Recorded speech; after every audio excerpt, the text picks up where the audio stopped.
Bonjour et bienvenue dans ce nouveau numéro de Culture Basse pour la rentrée. J'espère que l'absence n'a pas été trop longue. J'espère que vous avez mis à contribution cet été pour aller à la pêche en étang, en rivière, en lac, peut-être à l'étranger, qui sait. Je vais vous présenter aujourd'hui les différentes embarcations que l'on peut utiliser dans la pêche du black bass, que ce soit le flotte tube, le kayak et bien évidemment le bass boat. Générique.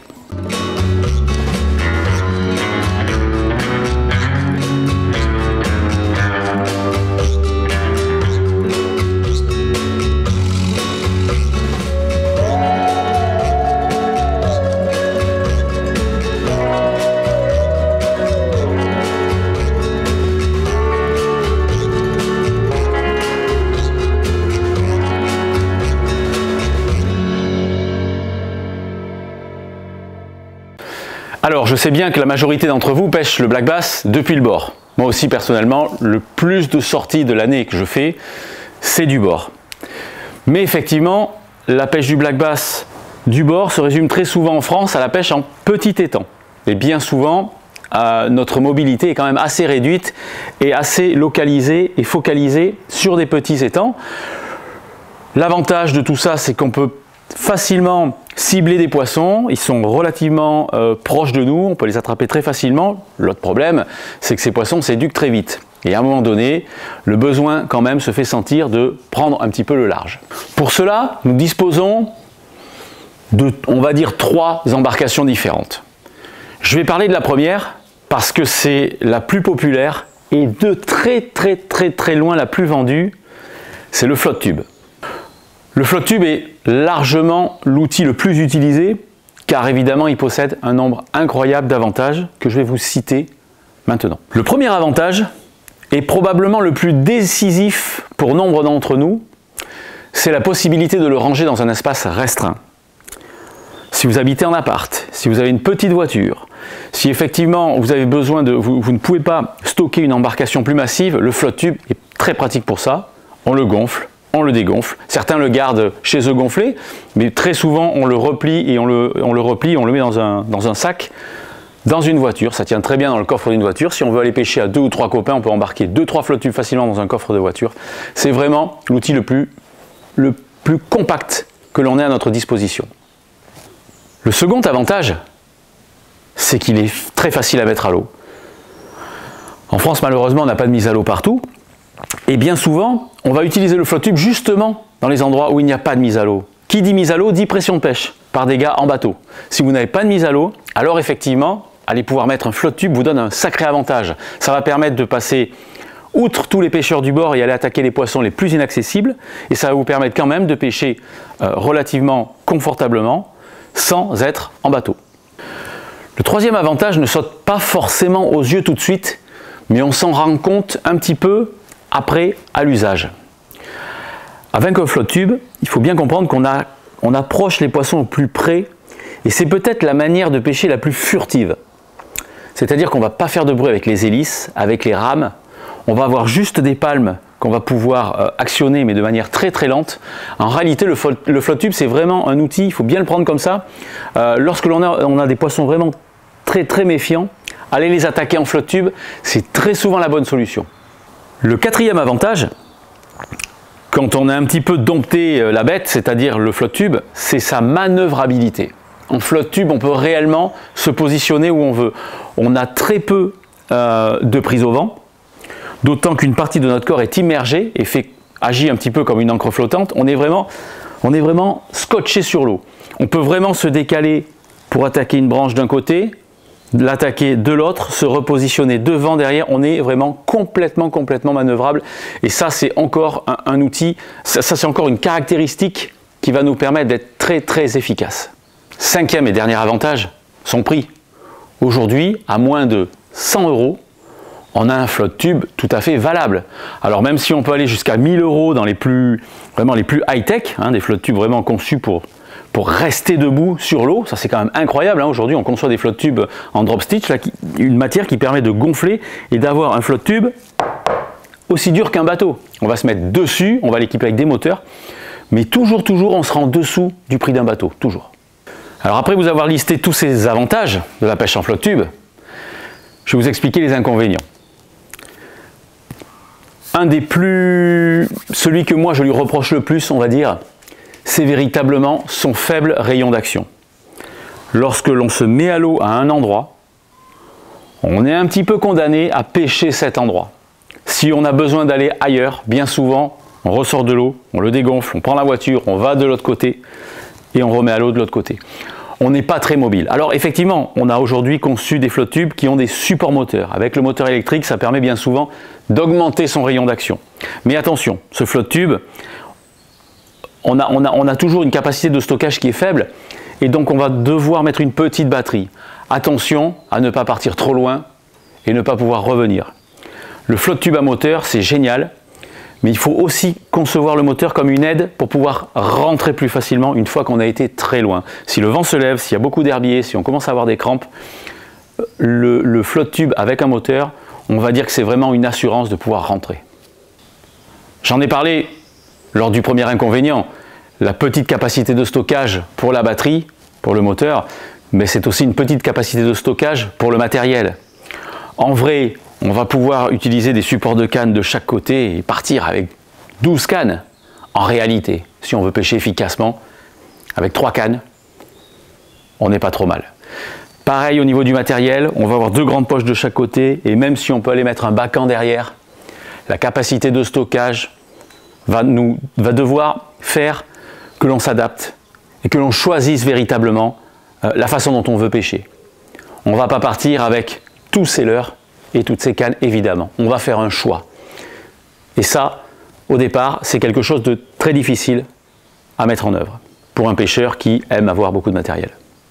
Le flotte tube restera toujours, chez nous en tout cas en France, l'embarcation, à mon avis, la plus populaire. La plus populaire parce que vraiment, voilà, on a tellement d'avantages pour le flotte tube. Et chez nous en France, on a tellement de petites pièces d'eau, tellement de petits endroits inaccessibles pour des bateaux, que le flotte tube restera, à mon avis, l'embarcation numéro 1. Mais ça ne nous empêche pas de rêver et de passer aux autres embarcations. Passons au deuxième type d'embarcation, celui que je connais le moins en réalité. Donc je vais être honnête avec vous, c'est pas celle que j'utilise, je ne l'ai jamais utilisée je crois, mis à part pour m'amuser, c'est le kayak. Aujourd'hui, on a une pratique du kayak qui se développe en France. Elle se développe beaucoup en mer, elle se développe un petit peu sur quelques lacs, mais elle reste encore très marginale. Et croyez-moi, le kayak, c'est peut-être l'embarcation qui va se développer le plus, mais je vais vous expliquer pourquoi. Le kayak est en train de prendre une proportion grandissante aux États-Unis. Le circuit BASS lui a octroyé ce qu'ils appellent un chapitre, des compétitions dédiées uniquement au kayak. Et là-bas, ça se développe énormément. On a beaucoup de citadins qui habitent dans des grandes villes et qui n'ont pas forcément la possibilité de stocker un basse-botte, même s'ils ont le budget. Du coup, ils se reportent sur le kayak qui va leur permettre... on va dire que le kayak, c'est un flotte tube, mais puissance 10. Je vais vous expliquer pourquoi. Le rayon d'action du kayak est bien plus important que celui du flotte tube. Si je vous expliquais tout à l'heure que le flotte tube, on était un petit peu inféodé à une petite zone, le kayak, lui, par contre, nous ouvre grand les portes des lacs et des rivières également. Aujourd'hui, vous avez plusieurs modes de propulsion, vous pouvez faire à la pagaie, mais en réalité, un vrai kayak de pêche, c'est à pédale. Il existe 2 sortes de systèmes de locomotion. Toujours avec les pieds, c'est ce qui permet surtout de dégager les mains. Aujourd'hui, un kayak classique, ça mesure, allez, on va dire un kayak de pêche, c'est 3,60 m à peu près. Voilà. Le rayon d'action est plus important, mais la capacité de stockage du matériel l'est aussi un petit peu. Allez, pas autant que la surface de pêche qu'on peut couvrir, mais en termes de stockage de matériel, on va pouvoir utiliser un petit peu plus de cannes et un petit peu plus de matériel, bien que ce ne soit pas forcément la panacée de pouvoir disposer de tout le matos dont on rêve à bord d'une embarcation. Mais on y reviendra tout à l'heure à ça. Le kayak, c'est soit sur la galerie de la voiture, soit sur une remorque dédiée. Pareil au niveau du stockage, si on habite en appartement, c'est toujours plus compliqué de ranger un kayak quelque part, même s'il existe des solutions. Cependant, il existe aujourd'hui des kayaks gonflables. Alors même si aujourd'hui il n'y en a pas beaucoup, ils sont très peu nombreux, quelques fabricants commencent à réaliser des kayaks vraiment pour la pêche, aussi durs qu'un bateau, et que l'on peut dégonfler. On verra un petit peu si ce genre de projet vraiment aboutit. Aujourd'hui, on sait qu'il y a quelques marques qui le font. On va voir si ça se développe. Je pense qu'en France, il y a une vraie place pour le kayak. C'est vraiment l'intermédiaire entre le flotte tube et le bass-boat, et c'est souvent l'intermédiaire que les Français ratent, et pourtant elle est la solution à pas mal de pêcheurs quand même. Passons au bateau à présent. On va distinguer, allez, je vais encore faire une catégorie, mais je vais distinguer deux types de bateaux, et dans une des catégories, je redivise encore en deux. Le premier type de bateau, ça va être la coque alu, classique. Pourquoi la coque alu? Parce que généralement les bateaux alu sont relativement légers. C'est-à-dire qu'on va pouvoir les manœuvrer facilement avec une petite voiture. Ils ne sont pas très larges. Ils ont une très grosse flottabilité. C'est-à-dire qu'on peut passer une grosse flottabilité et surtout un tirant d'eau qui est très très faible. Ça va permettre de passer vraiment dans les endroits très peu profonds. C'est l'essence même de la pêche du black bass. Hein. C'est-à-dire aller dans les endroits peu profonds. Un pêcheur de sandre va prendre une coque en V, il s'en fiche, il ne pêchera pas le sandre dans 40 cm d'eau. Par contre, un pêcheur de black bass, lui, va devoir faire ça. Donc en fait, l'alu, c'est vraiment parfait, d'autant qu'en plus, on peut frotter un petit peu sur les cailloux. Vous avez sûrement vu passer des images de gars qui passaient dans Sado à fond avec leur coque alu, c'est impressionnant. Ça risque pas grand-chose, on peut prendre un caillou, ça se déforme, on le rebombe dans l'autre sens, c'est réparable, c'est aménageable. L'alu, pour ça, c'est super. Et si vous démarrez la pêche du black bass et vous voulez une embarcation, avant de passer sur du bass-boat, même si vous avez le budget, allez sur de la petite coque alu, c'est vraiment très pratique. Et je vais vous expliquer pourquoi, tout de suite. Je vous l'ai dit, en France, on n'a pas beaucoup de mises à l'eau véritablement correctes. Les belles mises à l'eau sont généralement faites pour des grands lacs. Quand on a des petits plans d'eau avec de simples petites pentes ou des petites rivières avec des vieilles mises à l'eau, souvent envasées, pleines de végétation, une petite coque alu va pouvoir se frayer un chemin et on va pouvoir la mettre à l'eau beaucoup plus facilement. Du coup, cette petite embarcation va vous ouvrir les portes de tout un tas d'endroits, même parfois insoupçonnés. Un petit plan d'eau abandonné, une rivière où il n'y a pas beaucoup d'eau, plus personne ne va. Voilà, tous ces endroits-là, pour un pêcheur de black bass, sont des pépites. Ça permet d'aller se mettre à l'eau, de pêcher le plus efficacement possible sur des endroits qui sont au final très peu pêchés. Ces petites coques alu, on les appelle les John Boat. L'avantage, comme je vous ai dit, c'était petit et léger. Ça veut dire que ça va vous coûter moins cher. Ça va vous coûter moins cher en essence. Ça va vous coûter moins cher en motorisation. Ça va vous coûter moins cher dans tout un tas de problèmes que vous avez. Gros bateau, gros problème. Petit bateau, tout petit problème. Inconvénient de ce type de bateau, allez, on perd un petit peu en stabilité. C'est moins stable qu'un bass-boat, évidemment. C'est même moins stable qu'un flotte tube, parfois. Et puis, l'autre inconvénient, c'est qu'on a un franc-bord qui est relativement bas et on ne va pas pouvoir s'attaquer à des grands lacs. Beaucoup de gens l'ont fait. C'est pas très prudent. Voilà. Notamment en hiver, quand l'eau est froide. Voilà. Parfois, sur les lacs, on voit des tout petits bateaux au milieu. C'est pas très prudent du tout. Voilà, ça c'est des choses qu'il ne faut pas faire. Ces petits bateaux, on va vraiment les utiliser sur des endroits calmes, peu profonds, où on ne risque pas grand chose et où le bord n'est pas loin non plus. Même si on a un moteur qui est bien entretenu, il vaut mieux ne pas risquer des désastres comme ça parce qu'on a un peu de vagues qui peuvent se lever. Il faut rester prudent quand même. Ces bateaux sont moins chers. Le piège, c'est de vouloir les suréquiper. Vous avez un bateau qui est léger, qui a un petit tirant d'eau, qui passe un peu partout. Le piège, c'est d'aller y mettre des coffres, des plateformes, une électronique de fou qui va vous obliger à avoir une ou deux batteries, un moteur électrique avec ancrage qui va nécessiter de la batterie. Tout ça va rajouter du poids sur votre frêle esquif. C'est bien d'avoir un bateau qui passe partout, mais si vous le suréquipez, vous perdez tous les avantages de ce type de bateau. Alors, soyez soft au niveau des petites améliorations que vous pourriez mettre à votre bateau. Pensez pratique, ne pensez pas confort. Pensez pratique et léger. Parce que si vous pensez confort, passez directement sur du bass-boat. Et là, deux catégories de bass-boat. 1, les alus. 2, les fibres. Parlons des alus. L'avantage d'un bass-boat en alu, par rapport à un fibre, entendons-nous bien, c'est la légèreté. La légèreté en France, ça veut dire de pouvoir mettre à l'eau, encore une fois, sur des mises à l'eau limites. Ça vous permet également de faire de la route. On n'a pas forcément des routes très larges. On a une essence qui est chère. Ça permet quand même d'avoir un bon rayon d'action sans toutefois passer trop souvent à la pompe au niveau du véhicule tracteur. L'avantage de ce type de bateau, alu, bass-boat alu, c'est le même avantage que le John Boat, c'est-à-dire qu'on va pouvoir passer dans des petites profondeurs. L'avantage sur l'eau, c'est vraiment ça. Parce qu'après, il va mieux valoir passer sur un fibre, et je vais vous expliquer pourquoi. Le bass boat, c'est un bateau, tout simplement, adapté à la pêche. Et adapté à la pêche du black bass. C'est-à-dire très bas sur l'eau, hein, puisqu'on est amené à utiliser tout un tas de lancers par-dessus la tête, évidemment, mais aussi des lancers par en dessous. Il ne faut que rien ne gêne. Lorsqu'on pêche le cendre ou le brochet, on va pouvoir avoir des francs-bords un petit peu plus hauts. Les gestes de précision, on les fait moins, on est plus en train de lancer loin. Au niveau de la pêche du black bass, on est amené à s'approcher des obstacles et à aller les chercher très très proches et très très souvent. Rien ne doit nous gêner en bas. Donc on se retrouve avec un bateau qui est caractéristique sur l'eau, il a un profil très plat, on a l'impression qu'il épouse la forme du lac.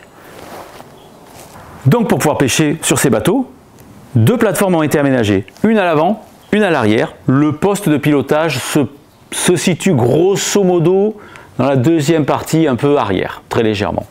Ces deux plateformes vont nous donner de la place, on va pouvoir pêcher à 2, à 3, sans se gêner. Nous avons à l'avant un moteur électrique, à l'arrière un moteur thermique qui peut nous pousser parfois plus de 100 km/h. On va avoir des sièges pour pouvoir être en parfaite sécurité pendant que l'on navigue. On va avoir des coffres de rangement sous cette plateforme qui va nous permettre de ranger les cannes, de ranger les boîtes, de ranger tout le matériel nécessaire, notamment à la sécurité, comme les rames, les copes, les gilets et tout ça, bien qu'il faille quand même le gilet plutôt le porter quand on navigue, évidemment. Vous allez avoir également une petite glacière. Bah oui, ce sont des Américains qui ont inventé ça. Les bières, il faut toujours qu'elles soient au frais. Vous allez avoir un volant, un petit poste de pilotage avec une bulle juste devant pour se protéger du vent, un petit peu comme une moto en réalité. Très souvent, en dessous du volant, on a la manette des gaz, mais la plupart sont équipés d'une pédale qui va nous permettre d'accélérer ou de décélérer tout en gardant les deux mains bien en sécurité sur le volant. Ça, c'est un gros avantage. Toujours mettre son kill switch quand on navigue. Si jamais on est éjecté, ça coupe le moteur. Ça évite de saucissonner les pêcheurs qui sont à l'intérieur et qui seraient malencontreusement tombés dans l'eau. Voilà, on a un bateau qui est complètement destiné à la pêche et en même temps qui est destiné à la compétition. On va avoir un vivier avec un timer qui va permettre de mettre de l'eau à l'intérieur du vivier, d'évacuer l'eau. On a vraiment quelque chose qui est suradapté. La plupart des pêcheurs, souvent, de simples pêcheurs qui découvrent un bass boat et à qui on leur décrit, ne comprennent même pas comment ça se fait qu'il y ait autant d'accessoires là-dessus. Il faut bien penser que quand ces bateaux ont été mis au point, ils ont été mis au point aux États-Unis pour des pêcheurs qui avaient une pratique assez soutenue de la pêche. Et en plus, certains faisaient de la compétition. Donc en plus, il fallait s'adapter à un cahier des charges qui était très très fouillis, très foisonnant. Ils ont fait tout ça. Même les moteurs de l'époque, dans les années 50, 60, ont été inventés pour être mis sur les tableaux arrière des bass boats. Donc avec des arbres relativement courts. C'est assez étonnant. On va pas se mentir, acheter un bass boat, notamment en fibre ou en alu, c'est quelque part, pour de nombreux pêcheurs, et moi y compris, ça a été comme une forme d'aboutissement en réalité. J'avais eu l'impression que ça y est, j'étais enfin un vrai pêcheur de black bass. Ça, vous oubliez tout de suite. C'est l'impression qu'on a, mais c'est totalement faux. Achetez un bass boat, vous allez voir, si jamais ça vous arrive, et c'est ce que je vous souhaite, vous allez avoir tout un tas de déconvenus. Vous allez tout de suite comprendre ce que c'est que la réalité d'avoir un bass boat chez soi. Je ne vais pas vous dépeindre un tableau noir, hein, parce qu'il y a tellement d'avantages à avoir ça, mais n'oubliez pas, chaque médaille a son revers. Tout d'abord, on en a parlé tout à l'heure, on a un confort de pêche absolu. Le bateau est stable, il ne bouge pas, vous pouvez sauter sur le pont du bateau, ça ne bougera pas. Pas de risque de tomber à l'eau, on peut pêcher dans un confort absolu. Je vous l'ai dit, les bières sont au frais dans la glacière, et ça c'est le summum du confort. La deuxième chose, c'est l'efficacité. On est debout pour pêcher. On a à disposition tout l'arsenal technique que nous permet notre matériel. C'est-à-dire qu'on peut lancer revers, coup droit, par en dessous, par en dessus. On a la panoplie à notre portée, on a tout. C'est-à-dire que vous savez bien pêcher, vous êtes un bon pêcheur, vous avez tous les gestes techniques. Si vous mettez vos deux pieds sur un bass boat, vous allez pouvoir utiliser toutes ces facultés-là sur les postes que vous allez rencontrer. Et ça, c'est un plaisir infini. Et l'efficacité, elle est là. Elle est là parce que le bass boat va vous aider. Il va vous aider avec de l'électronique. vous avez un bateau qui est large, vous allez pouvoir, et qui est long, vous allez pouvoir utiliser 2 sondeurs, un pour naviguer très précisément, un autre pour pêcher très précisément. Et quand on voit les progrès qui ont été faits en matière de sondeurs aujourd'hui, avoir un basse-bot, ça veut dire posséder également ces technologies qui vont avec. Donc tout de suite, non seulement vous pouvez pêcher et déballer tout votre talent de pêcheur, mais en plus, vous allez avoir de la technologie qui va vous aider à attraper plus de poissons. Enfin, la mobilité. Vous avez vu, la mobilité, dans la pêche du black bass, c'est important, c'est même primordial. On a vu que la mobilité, c'est un problème avec le flotte tube. C'était en partie résolu avec le kayak. Avec le bass-bot, la mobilité, c'est plus un problème. Ça n'est plus un problème. Vous mettez à l'eau où bon vous semble, sur la mise à l'eau adaptée, évidemment. Et si vous avez envie de traverser le lac, vous le traversez. Si vous voulez aller pêcher le nord, le sud, l'est, l'ouest, votre seule limite, c'est votre réserve de carburant. Ensuite, vous êtes libre comme l'air. Une fois que vous êtes sur l'eau, vous pouvez faire ce que vous voulez. Et partout où vous allez pêcher confortablement et efficacement. Chaque revers a sa médaille. On va parler un petit peu plus de ça et de toutes les désillusions qui vont vous attendre lorsque vous allez avoir votre basse-bot. D'abord sur la route, vous allez vous rendre compte que tirer un basse-bot, ce n'est pas du tout comme tirer une coque-alu ou avoir un flotte tube dans son coffre. Maintenant, ce bateau qu'il est attelé et que vous êtes au bord du lac, il va falloir le mettre à l'eau. Et là, il y a une deuxième discipline que vous allez devoir apprendre après le pilotage, c'est les manœuvres. Et c'est les manœuvres avec un bateau imposant sur des mises à l'eau petites. Ça aussi, ça s'apprend et ça en décourage beaucoup. Ça y est, vous êtes à l'eau. La troisième chose, c'est le confort, ce grand confort que vous offre le basse-bot. Certains pêcheurs sont tellement bien sur leur basse-bot qu'ils sont capables de pêcher des journées entières, sans problème, du matin au soir, à lancer des leurres et à lancer des leurres. En oubliant simplement qu'on est là pour attraper des poissons. C'est vrai que c'est super de pêcher sur un basse-bot, on est un petit peu grisé et c'est cool et c'est chouette. Mais il ne faut pas oublier qu'on est là pour attraper des poissons. On n'est pas là pour promener des leurres. Et ce petit confort là, où on peut s'asseoir, où on peut lancer, où on peut naviguer, il ne faut pas oublier que le basse-bot c'est juste là pour vous aider à pêcher. Et ça, il ne faut pas l'oublier. Allez, venons-en à un des problèmes, c'est peut-être un des 2 problèmes principaux du basse-bot. Quand vous allez aller sur l'eau pour la première fois, que vous aurez amené toutes vos cannes, toutes vos boîtes de leurre, vous aurez tout à disposition. Vous ne serez plus comme dans votre flotte tube à choisir entre une ou l'autre technique. Vous aurez tout. Et c'est là que les problèmes vont commencer. Vous allez passer d'une technique à une autre, et à une autre, et à une autre. Ça ne marche pas au crankbait, je mets un top water. Ça ne marche pas en top water, je pêche en tête plombée. Je vais aller dans les bois morts, je vais pêcher les herbiers, je vais pêcher plein eau, je vais faire la cassure, je vais faire ça, je vais faire ça. Je fais tout en même temps et finalement je fais rien de bien. Le basse-bot c'est super, on peut tout avoir, mais attention, c'est là que ça se passe. C'est-à-dire qu'à un moment donné, selon le site où vous êtes et les conditions du milieu, il va falloir quand même resserrer tout ça sur une petite, je vais dire même pas une poignée, mais sur 2-3 techniques qui vont fonctionner. C'est pas le tout d'aller mettre les 10 cannes sur le pont du bateau et de pêcher avec tous les leurres que l'on a, c'est pas ça. Il faut arriver à sélectionner quelque chose. La plupart des pêcheurs qui sont passés du jour au lendemain au basse-bot, la plupart du temps, ont eu des saisons calamiteuses en suivant. Et c'est principalement à cause de ça.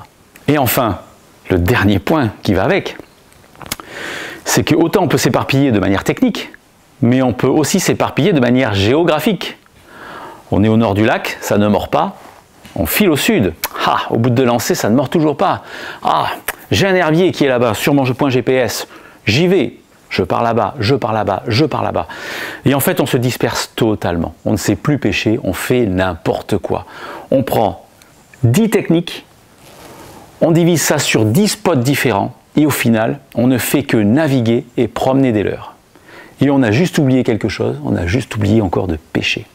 Et ça c'est vraiment l'écueil que rencontrent la plupart des possesseurs de basse-bot, au moins dans les premières années. Car si on a acheté un basse-bot, je vous le rappelle, c'est pour gagner du temps, c'est pour se déplacer plus vite sur les spots, c'est pour trouver plus rapidement la technique qui fonctionne. Ça n'est en aucun cas de brasser de l'air et de brasser de l'eau. On le voit bien, tous les avantages du basse-bot peuvent très facilement se retourner contre son possesseur et le noyer. Donc attention, Passez bien par toutes les étapes une par une, c'est ça qui est important, il ne faut pas les griller.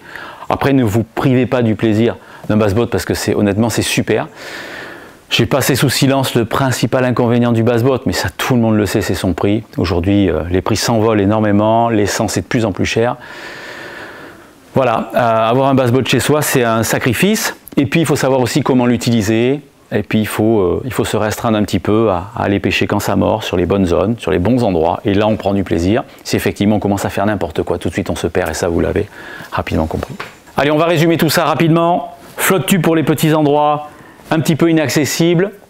Kayak pour les endroits un petit peu plus larges, type lac, type grands étangs, type rivière. Bass-boat alu pour les petites rivières et pourquoi pas les plans d'eau du Cantal un petit peu encaissés où il n'y a pas trop de houle. Et puis allez, si on veut se lâcher, qu'on veut aller en Espagne, au Portugal et dans certains lacs français, eh bien on y va, on achète un bass-boat en fibre et voilà. Aujourd'hui les embarcations, on en a tout un tas. Rassurez-vous, elles sont toutes faites pour pêcher le black bass au départ. Ne prenez pas un walleye boat pour pêcher le black bass, ça ne sert à rien. Ne prenez pas un bateau pour le brocher, ça ne sert à rien. Pour pêcher le black bass, prenez un john boat, prenez une coque alu plate, prenez un bass-boat, prenez voilà, des choses, des flotte-tubes, prenez quelque chose d'adapté. Ce sont des vecteurs qui vont vous permettre de déplacer tous vos outils et tout que sont votre matériel hein, et toutes vos connaissances sur les endroits où il y a les poissons. Ce ne sont que des vecteurs, c'est tout. Voilà, ce numéro 6 de Culture Bass est à présent terminé, j'espère qu'il vous aura plu. Si vous cherchez d'autres informations concernant la pêche du black bass et notamment Culture Bass et ne ratez aucun épisode, eh bien, abonnez-vous à la chaîne, je sais plus, là, abonnez-vous à la chaîne Striking France. Et puis voilà, et puis à bientôt, peut-être au bord de l'eau, gardez la pêche.